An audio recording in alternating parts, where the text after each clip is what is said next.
puso ng Pilipinas. Sa gitna ng malalagong tanawin at makulay na kultura, isang madilim na anino ang bumungad sa lupain. Sa loob ng maraming siglo, ang mga Espanyol na conquistador ay naghari ng may kamay na bakal. Ang kanilang kalupitan ay nagbigay ng mahabang anino sa buhay ng mga Pilipino. Ang latigo ay pumutok sa likod ng mga pagod ng manggagawa, isang malupit na paalala ng kanilang pagkasakop. Ang kanilang pawis at dugo ay nagpalusog sa kaban ng malayong mga pinuno na hindi sila nakikita bilang kapantay, ngunit bilang mga kalakal lamang upang pagsamantalahan. Ang mga mananakop na Kastila, ang kanilang mahalay na titig na naghahagis ng mga anino ng takot, ay hindi nakakita ng mga babaeng may lakas at dignidad kundi mga bagay upang matugunan ang kanilang pagnanasa. Sila ay gumagala tulad ng mga lobo, ng mga biktima ng kawalang kasalanan at kabutihan ng mga anak ng babae ng lupain. Ngunit sa gitna ng kadiliman, nananatili ang kurap ng pag-asa sapagkat sa puso ng mga naaapi, nagniningas ang apoy ng pagtutol. Ito ang kwento ng pakikibaka ng isang bansa, ng mga bayaning ipinanganak mula sa kahirapan at isang pamana sa patuloy na nagbibigay inspirasyon sa mga henerasyon.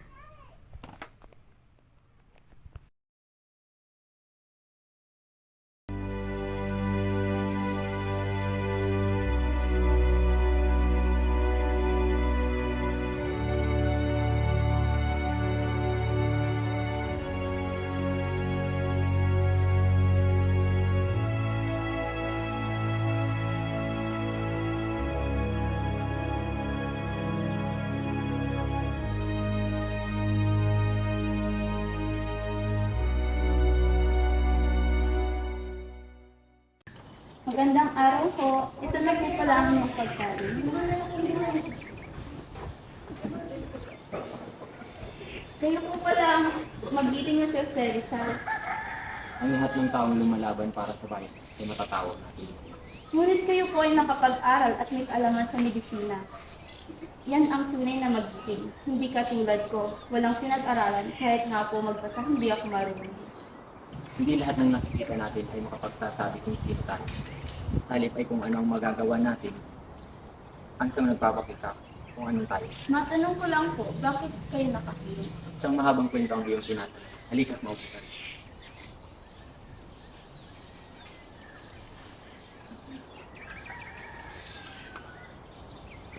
Nagtaka lang po ako bakit kayo nasa bulangguan, kahit mataas ang inyong profesyon. Doktor po kayo at nakapunta na kayo sa ibang bansa.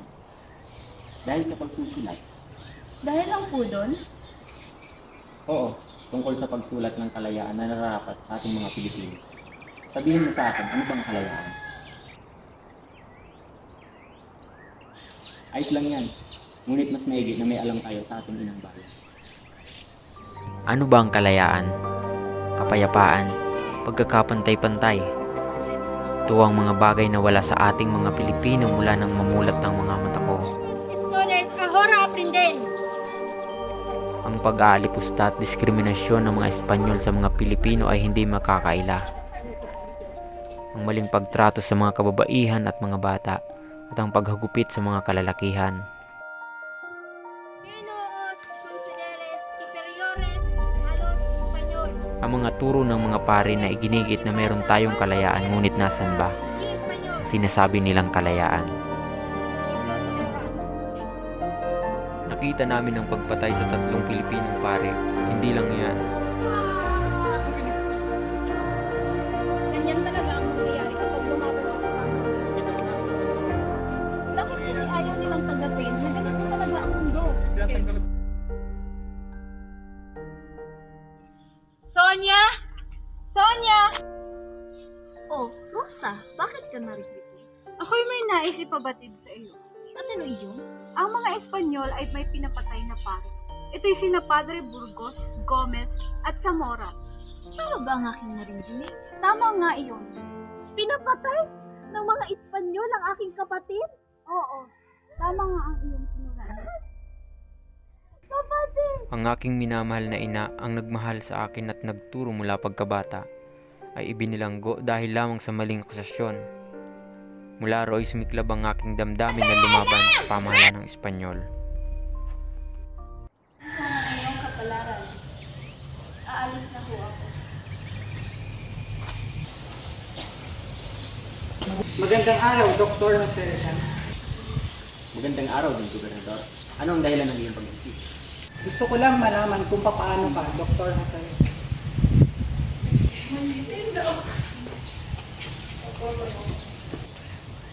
Ito ba ang mga aklat na iyong sinulat?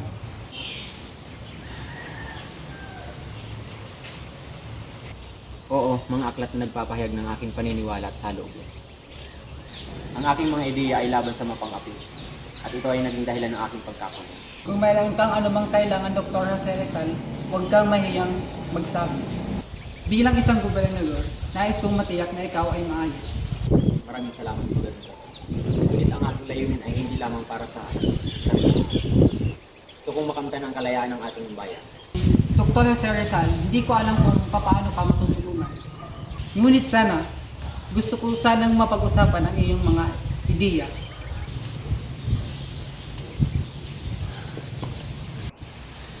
Yan ang aking hangarin, Gobernador.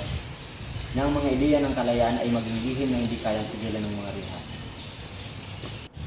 Alam mo ba, Gobernador, nung ako'y bata pa, ako'y puno ng pangarap at pagpasa para sa ating bayan.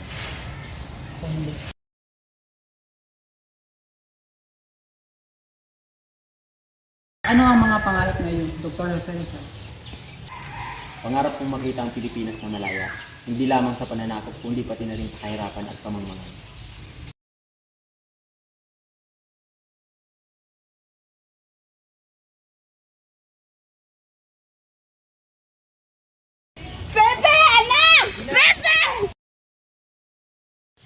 At sa tingin mo ba, Dr. Jose Rizal, ang iyong mga akda na isinulat ay magiging susi sa pagbabago? Oo, naniniwala ako. Ang edukasyon at pagmamahal sa bayan ang magiging daan para sa tunay na kalayaan. Naalala ko pa nung ako'y nag-aaral pa sa Europa. Ang bawat letra ng aking isinulat ay alay ko sa aking mga kababayan. Ako'y humanga sa iyo, Dr. Jose Rizal. Ikaw ay tunay na makabayan.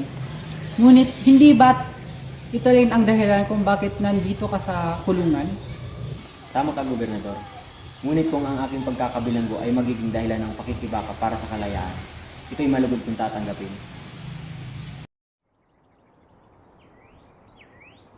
Ang kapangyarihan ng mga salita ay mas malakas kaysa sa tabak, mga kaibigan. Sa pamamagitan ng edukasyon at literatura, maaaring magising natin ang pagnanais ng ating mga kababayan para sa katarungan at kalayaan. At ang sining aking mga kapanalig. Ang sining ang magsisilbing salamin ng mga pakikibaka at pangarap ng ating bayan. Sa pamamagitan ng ating mga likha, maaari nating ipahayag ang mga kwento na minsan ay hindi kayang bigkasin ng salita lamang. Tama ka, Jose. Ang ating mga sulatin at likhang sining ay dapat magsilbing inspirasyon para sa aksyon. Ang pluma at pinsel ay malakas na kagamitan. Ngunit kung walang tapang na lumaban para sa ating karapatan, natili lamang silang kagamitan. Tama ka, Marcelo. Ang ating likha ay dapat mag-udyok ng pagkakaisa, pagkilos at paglaban sa pang-aapi. Sa kapangyarihan ng sining, literatura at aksyon. Patuloy tayong mag-inspira at magpalakas ng loob para sa ating mga kababayan. Jose, ayos ka lang? Oh.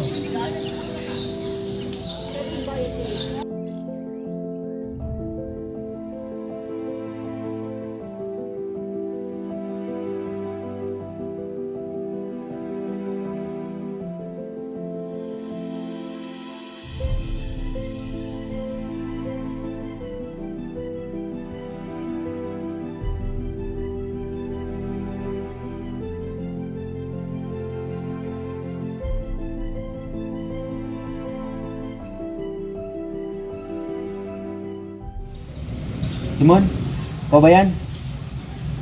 Hindi ko alam kung totoo ka o bunga ka lamang na aking kaisipan. Oo, ako ito yung kaibigan. Narito ako para sumama sa iyong mga ulisan. Paumanhin sa mga kamalian ko, Simon. Marami pa sana akong mga nais gawin para sa bayan. Huwag kang magdamdam, Jose. Ang iyong pagsubok at sakripisyo ay magbibigay inspirasyon sa maraming tao. Ang iyong pangalan at alaala ay mananatili sa puso ng bawat Pilipino. Paano kung hindi magtagumpay ang mga pangarap natin para sa kalayaan?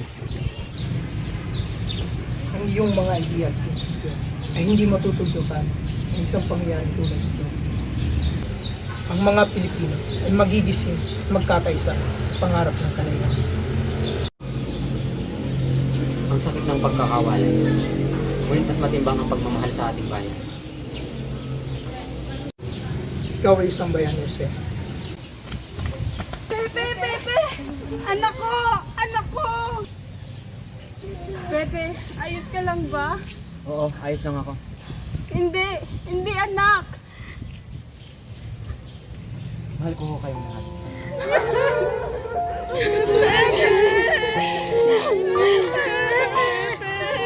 Pepe, wag!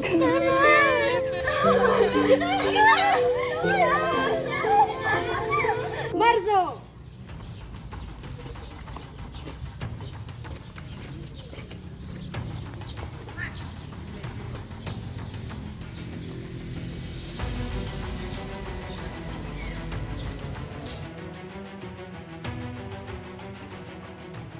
Listo! Fuego!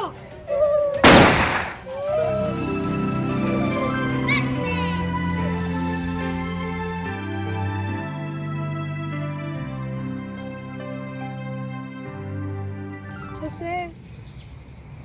Jose! Jose!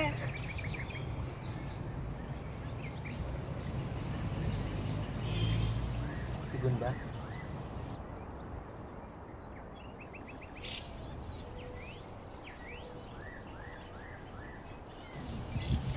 Sa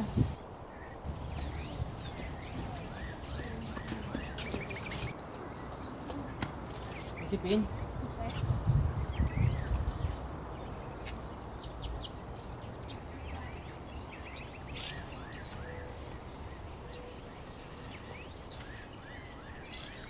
Junior? Pepe!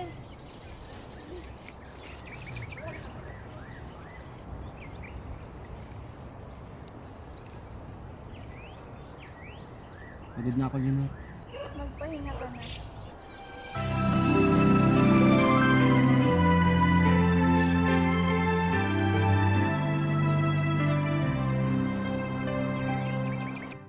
Sawa na tayo sa mga abuso ng mga Kastila. Sawa na tayo sa pagkakahal sa mga kababaihan. Mabuhay ang propaganda. Gunitin ang sidula. Mabuhay ang revolusyon. Mabuhay si Dr. Jose Rizal.